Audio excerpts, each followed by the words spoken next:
Hello, today we're going to demonstrate the basics of how to use a knife in the kitchen. So the most dangerous item in the kitchen is a dull knife, and so you really want to keep a knife really sharp. You can test the sharpness of a knife by testing on a piece of paper. So you want a sharp knife so you can cut effortlessly. Dull knives are very dangerous, so you don't want a dull knife. I use a Chinese cleaver. I use a Chinese cleaver here, but you don't have to. My wife uses Santoku, so I'll go ahead and teach how to chop with both. So to start, we'll get into the anatomy of a knife, but to start, you want to place some sort of ever so slightly damp towel down, or you want to push down on your cutting board. Make sure you have a very sturdy surface. So let's start with the anatomy of a knife. Here's the hilt. Here's the blade side, right? The business end, right? And the back of the knife. And so what we're going to do is, instead of holding it like this, like a chopping grip, like I use for my meat cleavers, we're going to go ahead and move to a pinch grip. So we're going to go ahead and slide the middle finger all the way forward. Let me get that to focus. Sorry, get that to focus. We're going to get our middle finger to slide all the way up. And then with the forefinger and the thumb, we're going to go ahead and grab it.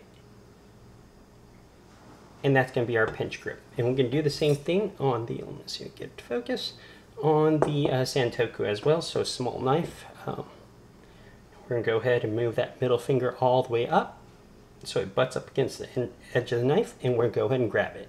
And this is how we're going to cut. Take the watch off real quick. So let's talk a little bit about cutting. So I'm going to teach you just two today, probably.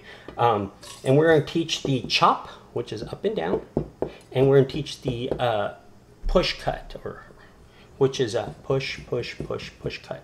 Okay, make sure I'm trying to get the it's unhappy focusing camera. So we're going to go ahead and teach those two cuts, and with those two cuts, well, actually no, that's not true. I'll teach a round cut as well with a carrot, and with those you should be able to do 95% of everything you need to do in the kitchen with learning those two cuts. So the first thing we're going to go ahead and do, and let's talk about why I prefer the Chinese cleaver. If you have a chance, you really should use one. One of the biggest reasons I can tell you is, and we'll teach the claw in a little bit, notice when I put the knife up to the knuckles, I have a lot of surface area. I'm not going to cut myself.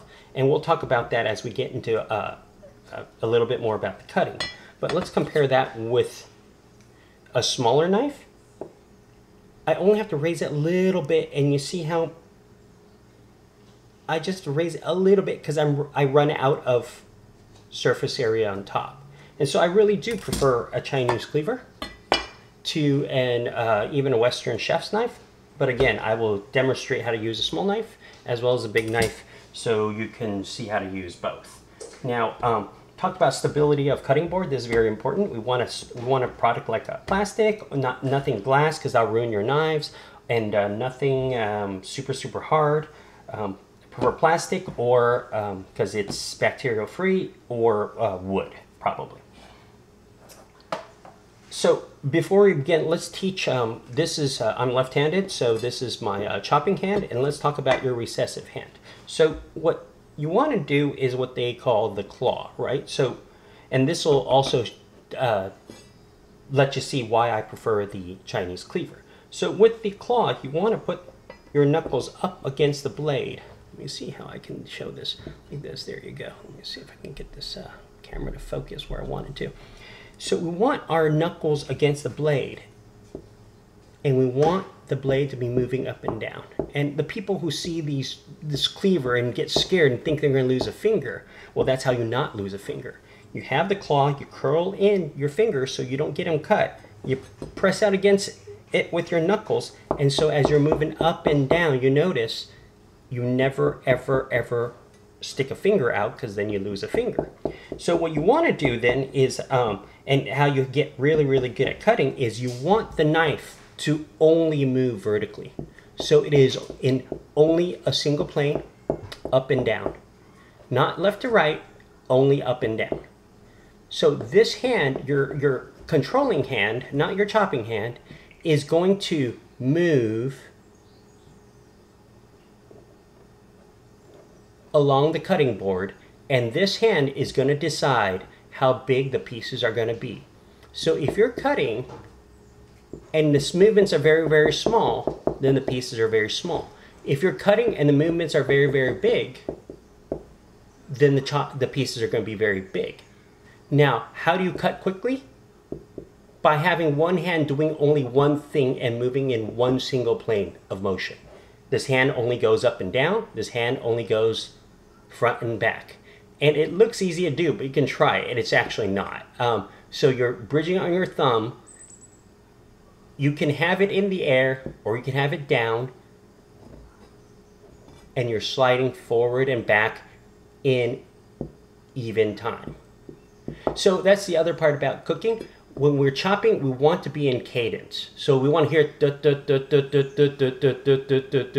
if this is moving up and down evenly and this is moving back evenly, we should hear it in the cadence, and our pieces should be cut evenly.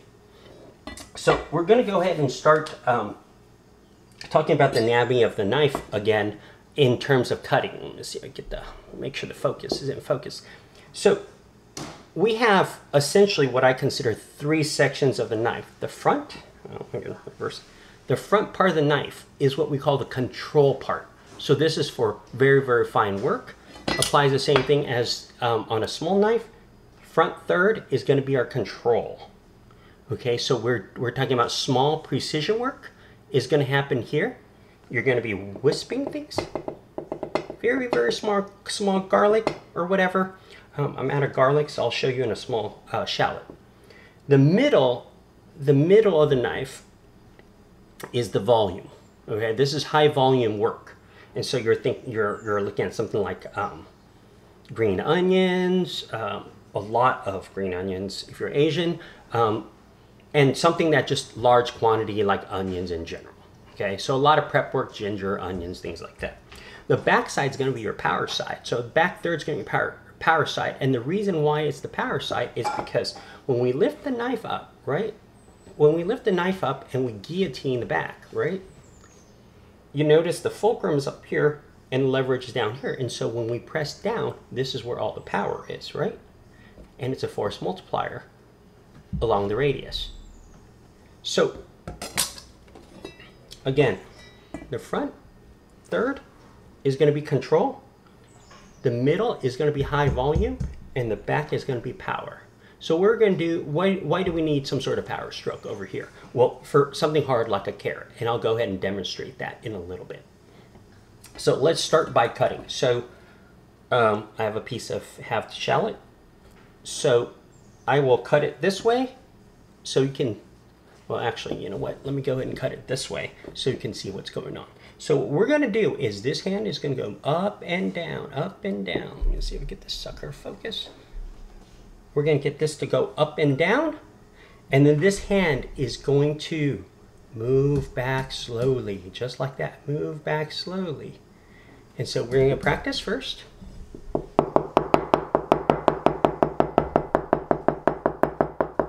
Just like that, okay? And because my knuckles are pressed up against the knife, there's really no risk of me cutting myself. You see? No risk. If the fingers are like that, I'm going to lose a finger. But with a knuckle out front and my fingers curled back, I'm sliding on the surface area here. Let's see if I can get it to focus and not change focus. So we're going to go ahead and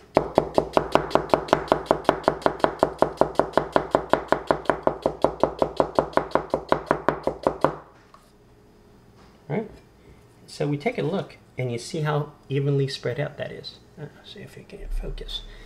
And that is chopping. And we call this chopping because, well, the up and down motion is considered chopping. All right? So what would that look like as a push cut? I'm going to see if I have enough room to stand over here diagonally so I can push cut. So with a push cut, what we're doing, essentially, let me move the hand away so you can see, focus, is we're going to go ahead and push and cut. Push and cut. Maybe another video I'll teach a draw cut also, but push and cut just like that. And so what we're going to do, same thing. This hand, right, up and down. That's it. Singular plane, up and down. This hand, we're going to go ahead and shrink. So we will, let me see if we get this guy to focus, and I will try to push cut on camera. All right.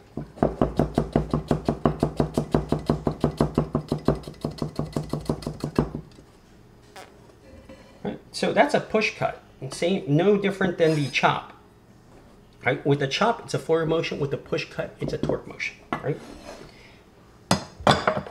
Now I'm going to try to do the same thing, but with the smaller knife. So it's very difficult because these knives are not designed for chopping, and they're really essentially designed for push cutting only. So I will not do a chop with these, although you can.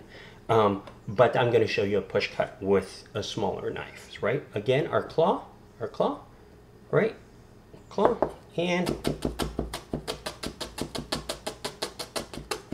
right, and we process the shallot really quickly. Now, I was talking about the front of the knife. The front of the knife here, let's see a pretty one, is for delicate work. Let me see if I'm small. So delicate work, right? So we're gonna go ahead. When I do delicate work, I like to have a 4-finger hold. 4-finger up front for more control. And I will be chopping, but small, very small items only.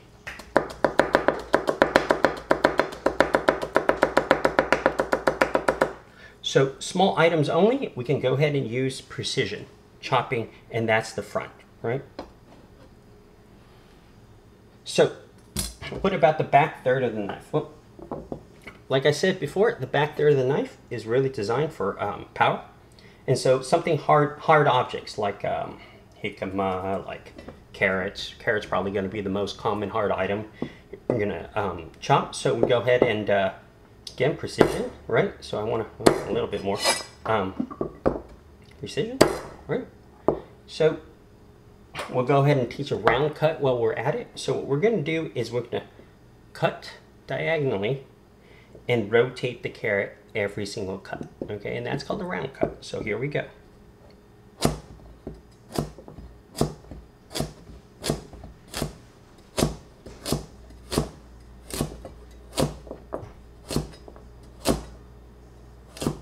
So that's a round cut with the carrot. And you notice when we stroke the knife, we have it leveraged and pressed down hard. And that's what allows us to press down hard. Carrots are very difficult to chop. I mean, I'll demonstrate because you can, depending on how sharp your knife is. But it's a hard object. And so you're going to press very hard. And so it's much easier to do a press cut from the rear side of the knife. So we'll go ahead and a lot of people don't want to cook because they suck at prep, and I completely understand, because if it takes you 30 minutes to chop, then who wants to cook? So we'll go ahead, scallions, Asians do a lot of scallions, so we'll go ahead and just chop some scallions, right? And I'm going to stand back straight so you can kind of see what's going on. Right.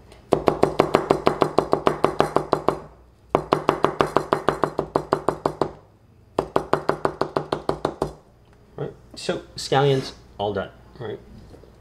So if prep work takes less than 2 to 3 minutes, which it does for me, then there's really no excuse not to cook. Now, I'm going to go ahead, and I didn't do it before. I'll go ahead and show you precision work with the cleaver up front. The small shallot here. We're going to go ahead and super thin.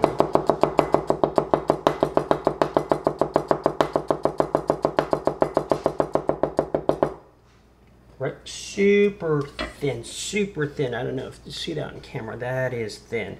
And so, the difference between chopping up front is versus the back is really, I mean, let me see if I can get the camera to focus on this. This is, it's hard to see how thin it is, but it literally is paper thin, right? And so that's what the front of the knife is for precision. The middle is for volume, and the back is for leverage. And so those are three basics of the anatomy of the knife, right? Precision, volume, leverage, or for leverage and torque, right? Chinese cleaver, quick summary, right? We want to pinch hold, move that middle finger right up against the knife, right? Pinch grip.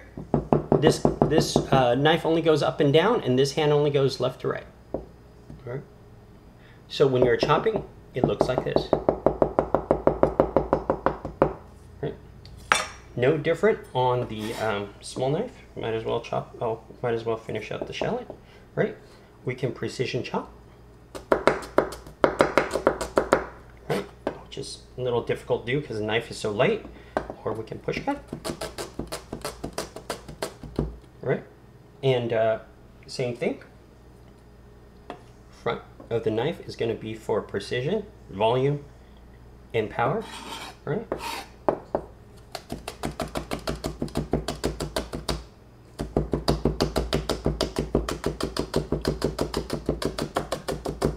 And you can kind of tell just by the sound if you're doing a good job or not, right? It should be even, it should be smooth, and it should be effortless, and most of that comes from a sharp knife.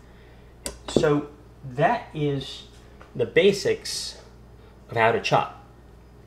Thank you.